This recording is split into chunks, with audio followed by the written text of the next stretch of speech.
Bienvenue dans le parcours audio de la pensée du jour du Top Chrétien. Nous vous invitons à vous installer confortablement et à prendre un temps de pause avec Dieu.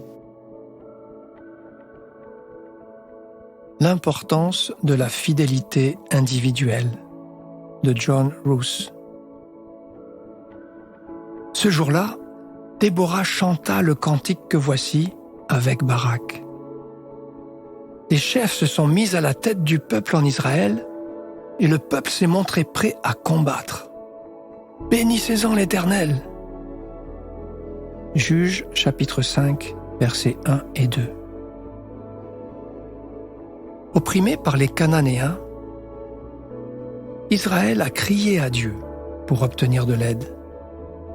Sous la direction de Déborah et de Barak, les Israélites ont connu une grande victoire. Après la bataille, ils ont entonné un chant relatant leur histoire et la raison de leur succès. Ils l'ont célébré parce que cette victoire était le résultat d'un effort collectif. En effet, chaque membre de la communauté y avait mis du sien. Les leaders ont donné la direction à suivre. Le peuple ne les a pas remis en question et ne s'est pas rebellé. Mais il a participé. Certains étaient en première ligne, d'autres servaient dans les coulisses. Ils ont collaboré sans rivalité ni compétition. Tous travaillaient ensemble. Tous les postes étaient occupés. Chaque tâche a été accomplie. Le résultat a été la victoire. La Bible enseigne l'importance de la fidélité individuelle, nous rappelant que Dieu a donné un appel particulier à chaque personne. Il nous a conçus pour que nous travaillions en harmonie, en comprenant que chaque tâche, chaque personne est importante. Lorsque nous répondons à notre appel, l'impact collectif est plus grand. Nous travaillons ensemble dans l'unité, en nous soutenant mutuellement au service de Christ. Ces principes sont à l'œuvre dans la victoire remportée par Israël sous la direction de Déborah et de Barak. N'oubliez pas que vous êtes une partie importante du corps de Christ. Dieu vous aime et il a un plan spécial pour vous. Utilisez les talents qui vous ont été donnés. Servez-le. Tendez la main aux autres. Soyez fidèles et apportez votre contribution. Savez-vous que vous avez une place essentielle dans les plans et les projets de Dieu? Prenez le temps d'écouter ce que Dieu veut vous dire à ce sujet.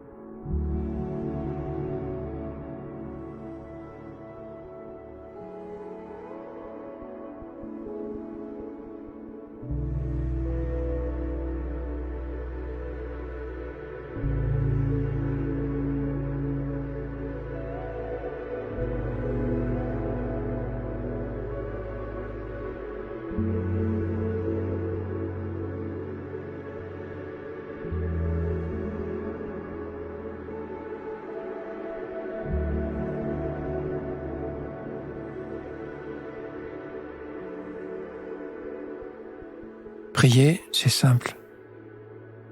Parlez à Dieu comme vous le feriez avec votre ami le plus proche. Dieu vous aime et il peut tout entendre. Voici un exemple de prière. Père, aide-moi à accomplir tes desseins pour moi. Je te confie mon temps, mes talents et mes trésors. Utilise-moi pour ton royaume. Je désire servir de tout mon cœur ceux vers qui tu m'envoies. Amen.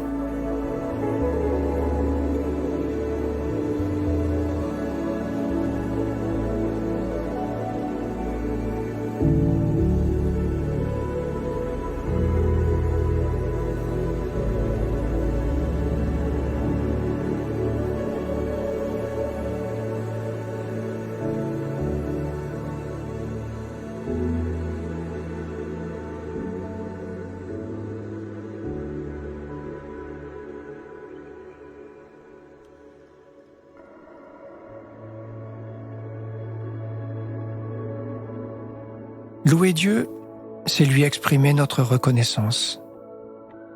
Aujourd'hui, prenez un temps pour remercier le Seigneur pour la grâce qu'il vous fait de vous accorder une place de choix dans ce qu'il a prévu d'entreprendre. Il a des projets dans lesquels il veut que vous preniez votre place. Louez-le pour cela.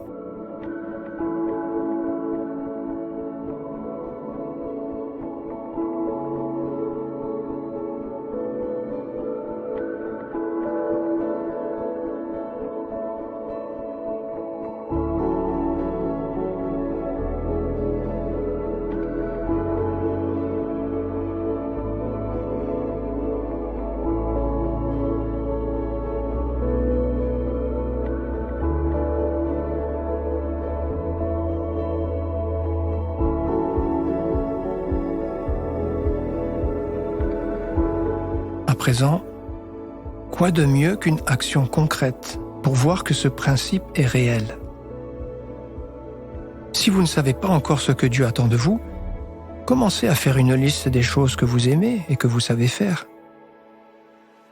Impliquez l'une d'entre elles dans un projet existant ou que vous pourrez mettre en place.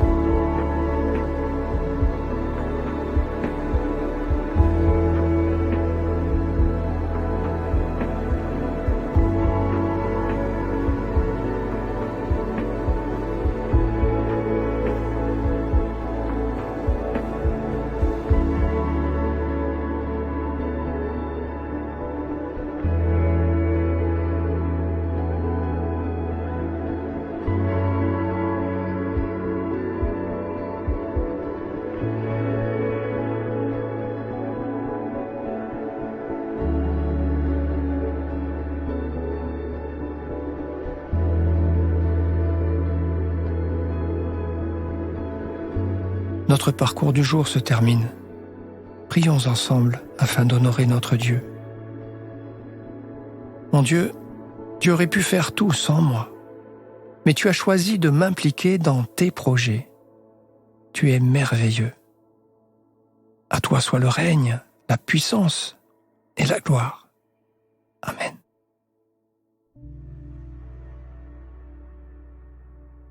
Nous espérons que ce temps de pause avec Dieu vous a ressourci. Rendez-vous demain pour un temps de Séla avec la pensée du jour.